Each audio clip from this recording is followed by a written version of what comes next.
Welcome back to Quick Bits. Though the fall gets busy, not quite as busy as Murdaugh. Today we are going to be touching on Alec Murdaugh new trial plea deal.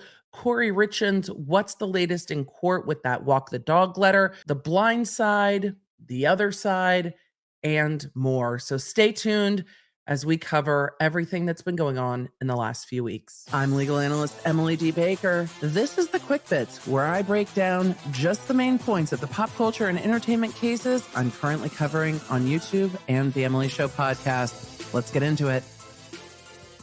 As I said, the fall gets busy, and the best way for you to stay in touch with everything that I have going on and when new episodes go live is with the brand new free Law Nerd app. You can go to lawnerdapp.com and download it, or go search in your app store, available for iOS and Android, made by us for you, so that you're never wondering what's going on with the schedule. You can just go to the Law Nerd app and see everything that's happening now, and it will take you right to the current live stream if there is one going on. I have seen so many of you leave so much positive feedback. Thank you, and I hope you enjoy the app. Let's get in to all the murdacity that we have been missing. Alec Murdaugh finally pled guilty to something. Who knew? Alec Murdaugh pled to 22 federal counts. I covered the plea deal document that was filed in court, and we have not seen sentencing yet. That will be down the road.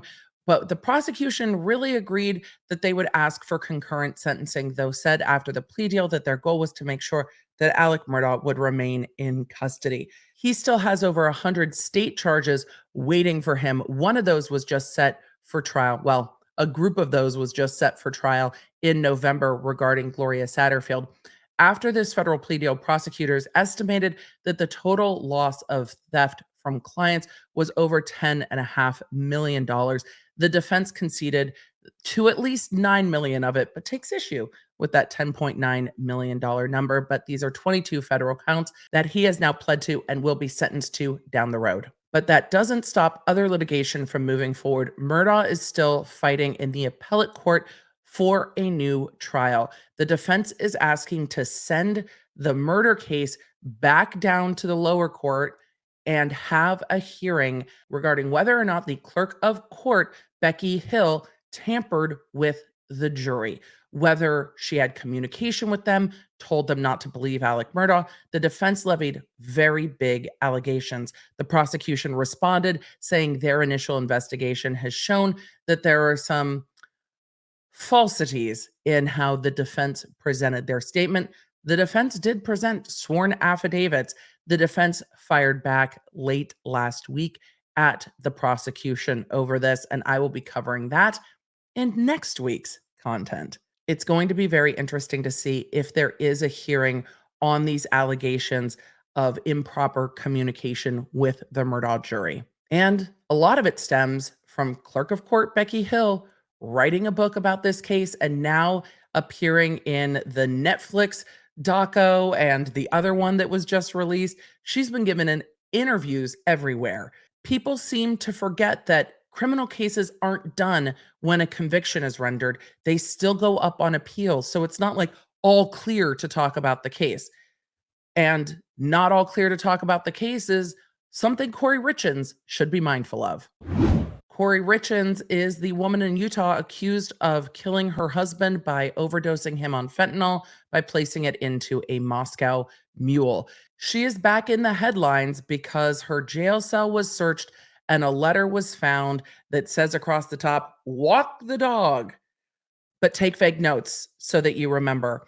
The letter details the story. She was telling her mother that she would like her brother to tell to her lawyer. The prosecution is asking for a no contact order between Kori Richins in custody, her mother and brother, alleging that this is witness tampering, that she is having improper communications with witnesses. Her attorneys fired back and asked for sanctions against the prosecution for making this letter public, and say that they were searching the jail cell and this letter was in the attorney-client privilege envelope. However, right after the prosecution filed this motion, before the defense responded, Kori Richins got back on the phone with her mother and had a recorded jail call saying, everything in that letter was just a story. I'm writing another story.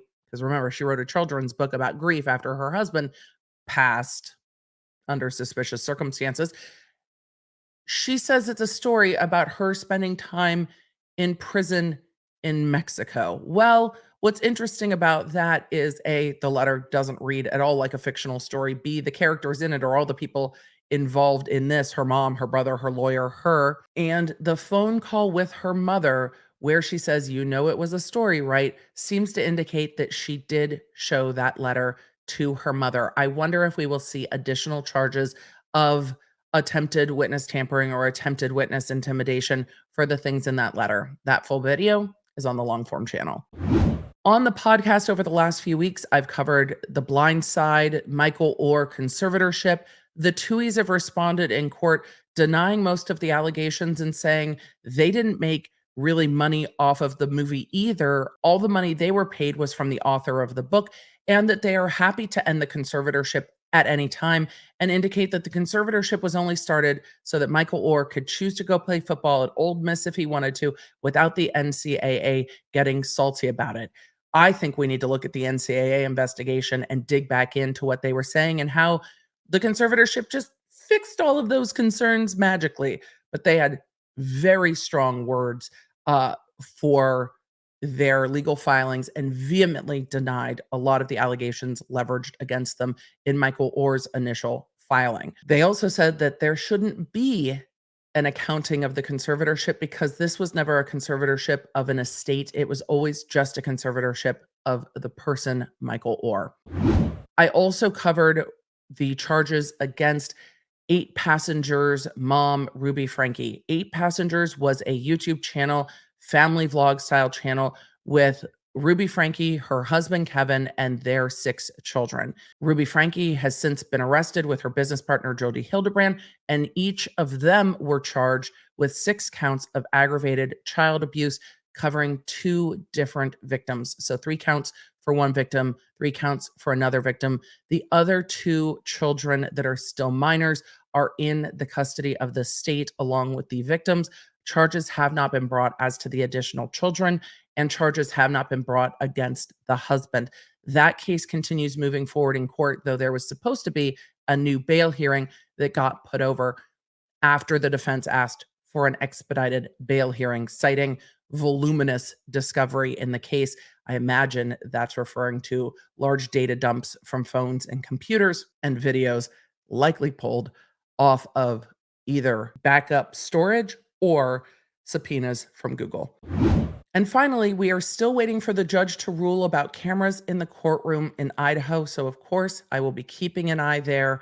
And we've got a number of cases to pop back into next week. Again, if you want to keep up with everything I am covering, lawnerdapp.com has got you covered. All right. That was a longer, quick bit, but it's still quicker than anything else that I do. I'll see you next time. For deep dives into the stories that I covered here, you can find them on my YouTube channel at The Emily D. Baker and The Emily Show podcast. I stream every Tuesday and Thursday. The podcast goes live on Wednesdays. And if you want more Law Nerd community, come join us at lawnerdsunite.com.